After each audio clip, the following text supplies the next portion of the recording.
अब हम पढ़ने लगे हैं डोब्राइनर्स लॉ ऑफ ट्राइएड। ये वो पहला बंदा है जिसने एलिमेंट्स को क्लासिफाई करने की कोशिश की। इससे पहले किसी ने ये नहीं किया था। इससे पहले एलिमेंट बहुत थोड़े थे और बहुत थोड़े थे तो इसकी वजह से उसको लोग आसानी से स्टडी कर लेते थे। लेकिन जैसे जैसे टाइम गुजरता गया एलिमेंट्स का तादाद बढ़ता गया, वो 50 से भी ऊपर चला गया। अब इतने सारे एलिमेंट्स को एक एक करके पढ़ना मुश्किल था। सो साइंटिस्ट ने सोचा क्यों ना हम इनको अरेंज करें, जिनकी प्रॉपर्टीज़ सेम है उनको सेम ग्रुप में रखें और जिनकी प्रॉपर्टीज़ डिफरेंट है उनको अलग ग्रुप में रखें। सबसे पहला कौन है, वो है डोब्राइनर। और डोब्राइनर किसी क्लासिफिकेशन को कहा जाता है डोब्राइनर्स लॉ ऑफ ट्राइएड। अब लॉ ऑफ ट्राइएड क्यों कहा जाता है वो मैं आपको समझाता हूँ। सबसे पहले आते हैं कि दिया किसने था। अब सोचने की ज़रूरत नहीं है, नाम से ही पता चल रहा है ये किसने दिया था, डोब्राइनर ने। ठीक है, सो डोब्राइनर्स लॉ ऑफ ट्राइएड किसने दिया था, डोब्राइनर दिया था, पढ़ने की ज़रूरत नहीं। अच्छा, कौन से साल में दिया था, इन 1829 में। ठीक है, चलो मान लिया 1829 में दिया था। लेकिन कहता क्या है ये लॉ, ठीक है, लॉ ऑफ ट्राइएड। इसने किया क्या था डोब्राइनर ने क्या किया, इसने जो एलिमेंट्स थे ना, जितने भी एलिमेंट्स थे उनको 3-3 के ग्रुप में डिवाइड कर दिया। यानी एक एलिमेंट, दूसरा एलिमेंट, तीसरा एलिमेंट, इन तीनों का एक ग्रुप बनाया। फिर एक एलिमेंट, दूसरा एलिमेंट, तीसरा एलिमेंट, फिर इनका क्या बनाया, ग्रुप बनाया। फिर एक एलिमेंट, फिर दूसरा एलिमेंट, फिर तीसरा एलिमेंट, इनका क्या ग्रुप बनाया। सो 3-3 का सेट, 3 एलिमेंट का सेट इसने बनाया। और वो एलिमेंट कौन से थे, वो एलिमेंट जिनकी प्रॉपर्टी सेम है। जैसे इस ग्रुप में जो एलिमेंट है ये वाला, ये वाला, ये वाला, इन तीनों की प्रॉपर्टीज़ क्या होंगी, सेम। फिर इस ग्रुप में जो एलिमेंट है ये वाला, ये वाला, ये वाला, इन तीनों की प्रॉपर्टीज़ क्या होंगी, सेम। फिर ये इनकी प्रॉपर्टीज़ भी क्या होंगी, सेम होंगी। हाँ, सो इसने क्लासिफिकेशन कैसे की, इसने एलिमेंट्स को ग्रुप्ड किया, इनको ग्रुप में तकसीम किया और क्या कहा उसे, उस ग्रुप को क्या कहा, triad. Grouped elements into triad, groups को ट्राइएड में रखा। ट्राइएड का मतलब क्या है, ट्राइएड का मतलब है सेट ऑफ 3 एलिमेंट्स। ठीक है, यहाँ ग्रुप ऑफ 3 एलिमेंट्स। वो जो ग्रुप था ना 3 एलिमेंट का, एक एलिमेंट, दूसरा एलिमेंट, तीसरा एलिमेंट, उस ग्रुप को क्या कहा गया, ट्राइएड कहा गया। जैसे मैं यहाँ पर बुक में जो है इसके जो है वो लिखे हुए मैं आपको दिखाता हूँ। सो ये ग्रुप देखें, ठीक है, एक ट्राइएड, इसमें 3 एलिमेंट रखे हुए हैं, 1 2 3, लिथियम, सोडियम, पोटेशियम। ये एक ट्राइएड है, ये दूसरा ट्राइएड है, ये तीसरा ट्राइएड है। ठीक है, आई होप आप समझ रहे होंगे डोब्राइनर्स लॉ ऑफ ट्राइएड। लॉ पे बाद में आते हैं, पहले ट्राइएड को समझ रहे हैं। किसको समझ रहे हैं, ट्राइएड को। सो हाँ, ये चीज़ करी थी डोब्राइनर ने, एलिमेंट्स को ग्रुप में डिवाइड किया, ग्रुप में रखा। ग्रुप का नाम क्या है, ट्राइएड। ट्राइएड के नाम क्यों है, क्योंकि हर ग्रुप में 3 एलिमेंट्स मौजूद थे। अब हम इसके लॉ पे आते हैं। ठीक है, इसका जो लॉ है उस पे आते हैं।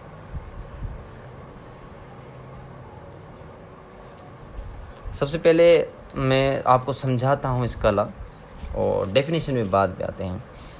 हम इसके लॉ को समझने के लिए एक ट्राइएड का जो है वो एग्जांपल लेते हैं। जैसे मैं यहाँ पर एग्जांपल लेता हूँ इस ट्राइएड का, जिसमें है मौजूद लिथियम मौजूद है, ठीक है, उसके बाद है सोडियम मौजूद है और उसके बाद जो है वो पोटेशियम मौजूद है। अब ऐसा क्यों, लिथियम सबसे ऊपर क्यों, पोटेशियम सबसे नीचे क्यों, ऐसी अरेंजमेंट क्यों है? क्या ये जो पूरा ट्राइएड है, यानी ये जो पूरा ग्रुप है, इसमें कभी ऐसा होता है पोटेशियम ऊपर हो, सोडियम नहीं, ऐसा कभी नहीं होता। क्योंकि ये जो अरेंजमेंट है, मैंने आपको अभी भी बताया, ये अरेंजमेंट इन्होंने की थी एटॉमिक मास के बुनियाद पे। देखें, एटॉमिक मास है लिथियम का 7, इसी वजह से सबसे पहले है लिथियम। उसके बाद सोडियम का है 23, सो दूसरे नंबर पे क्या आ गया सोडियम। और पोटेशियम का है 39, सो तीसरे नंबर पे क्या आ गया हमारे पास पोटेशियम। सो ये जो अरेंजमेंट है ये इंक्रीजिंग एटॉमिक मास की बुनियाद। उस टाइम पे एटॉमिक मास नहीं, एटॉमिक वेट का कॉन्सेप्ट था। एटॉमिक मास को एटॉमिक वेट कहा जाता था, ठीक है।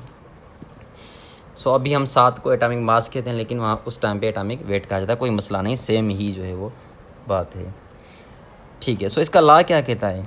इसका लॉ कहता है कि जो मेरा जो ट्राइड है, इस ट्राइड का ऊपर वाला एलिमेंट, सबसे ऊपर वाला एलिमेंट और सबसे नीचे वाला एलिमेंट, इसकी अगर आप एवरेज निकालेंगे तो वो एवरेज बिल्कुल बराबर होगी बीच वाले एलिमेंट की।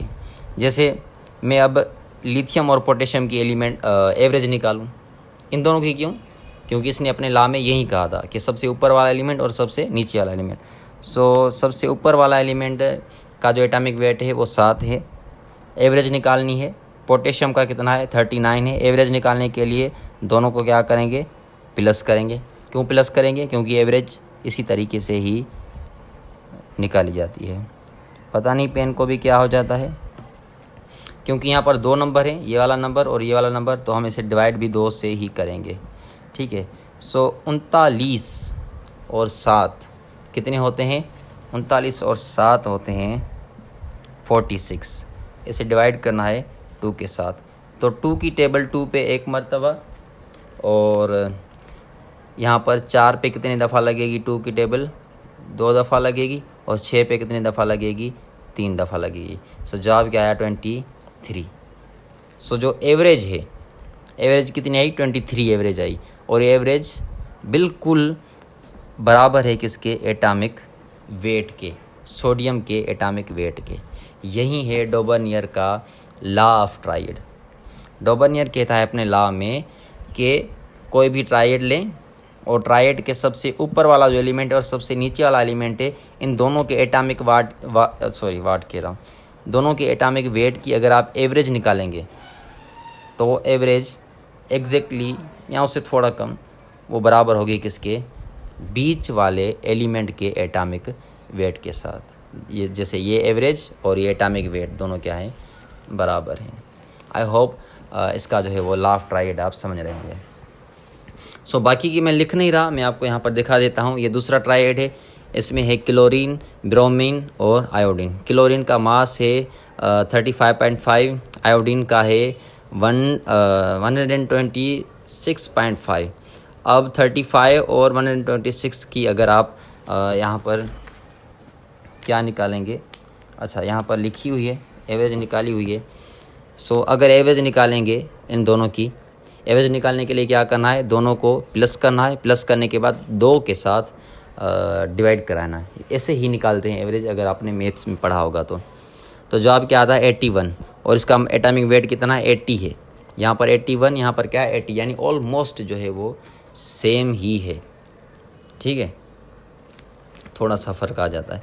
फिर ये वाला ट्राई देखें, कैल्शियम, स्ट्रोंशियम और बेरियम, ठीक है। इसका एटॉमिक वेट है 40, इसका 137, बीच वाले का है 87.6।